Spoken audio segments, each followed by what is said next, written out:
घर में बिखरे हुए दूध के पैकेट,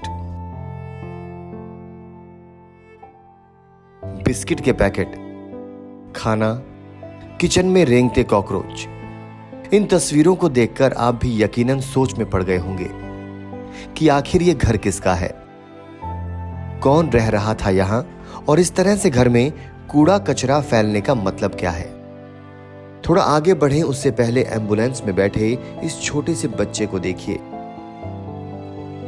यह बच्चा इसी घर में पिछले 3 साल से रह रहा था। इसने पिछले 3 सालों से सूरज की किरणें तक नहीं देखी थी और ना ही यह बेचारा स्कूल तक जा पाया।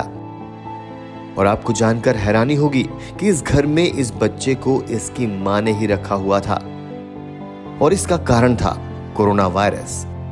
जी हां, सही सुना आपने। एक मां नहीं चाहती थी कि उसके फूल जैसे बच्चे को कोरोना वायरस अपनी चपेट में ले ले। कोरोना का कहर उस पर टूटे और इसी वजह से 3 साल तक एक मां ने अपने बेटे को एक घर में छिपा कर रखा। एक मां अपने बच्चे की सुरक्षा को लेकर इतनी चिंतित हुई कि उसने 3 साल तक अपने और अपने बच्चे को एक ही घर में कैद कर लिया। जी हाँ, मेरा नाम है मनोज शर्मा और आप देख रहे हैं सौगंध टीवी। 2019 में जब कोविड ने भारत में दस्तक दी तो पूरे देश में लॉकडाउन लगाया गया।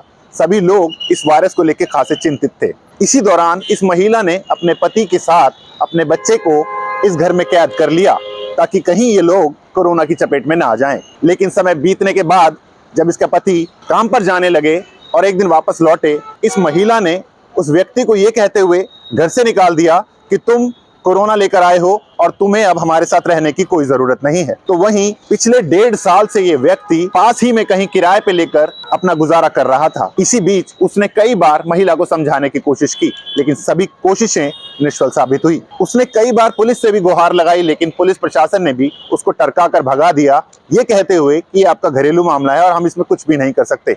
आखिर एक दिन किसी पुलिस कर्मी का दिल पसीजा और उसने इस शख्स की बात सुनी। जब उस शख्स ने इन माँ और बच्चे से वीडियो कॉल पर बात करी तो उनकी हालत देखकर दंग रह गया। तभी उस व्यक्ति ने, उस पुलिसकर्मी ने स्वास्थ्य विभाग को इसके संबंध में एक सूचना जारी की कि इस तरह से एक माँ ने अपने बच्चे को घर में कैद कर रखा है। जब स्वास्थ्य टीम पुलिस कर्मियों के साथ वहां पर पहुंची तो वहां के हालात वाकई डरा देने वाले थे।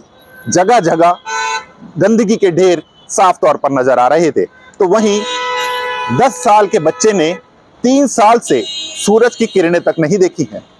वहीं स्वास्थ्य विभाग के सिविल सर्जन की माने तो अभी जो फिलहाल महिला और उसके बच्चे की हालत है वो मानसिक रूप से स्वस्थ नहीं दिखाई दे रही, जिसको देखते हुए महिला और उसके बच्चे को पीजीआई चंडीगढ़ के लिए रेफर कर दिया गया है। दोनों विभागों के साथ हमारी एक मेडिकल ऑफिसर और जो हमारे एम्बुलेंस की जो टीम थी उन बच्चे को रेस्क्यू करके लेकर आए थे। लास्ट में डिसाइड किया गया कि कंटिन्यूस मॉनिटरिंग की जरूरत है, ना केवल मॉनिटरिंग बल्कि ट्रीटमेंट के लिए, because they were denying all kind of treatments.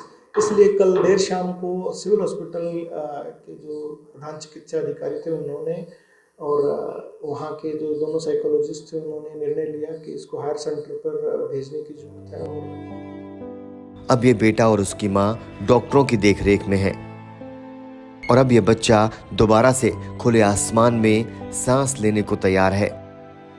लेकिन इन तस्वीरों को देखकर हमें तो मां के लिए ये लाइनें याद आती हैं, न अपनों से खुलता है न गैरों से खुलता है, ये जन्नत का दरवाजा है, सिर्फ मेरी मां के पैरों से खुलता है। आप देख रहे हैं सौगंध टीवी, सौगंध वतन की।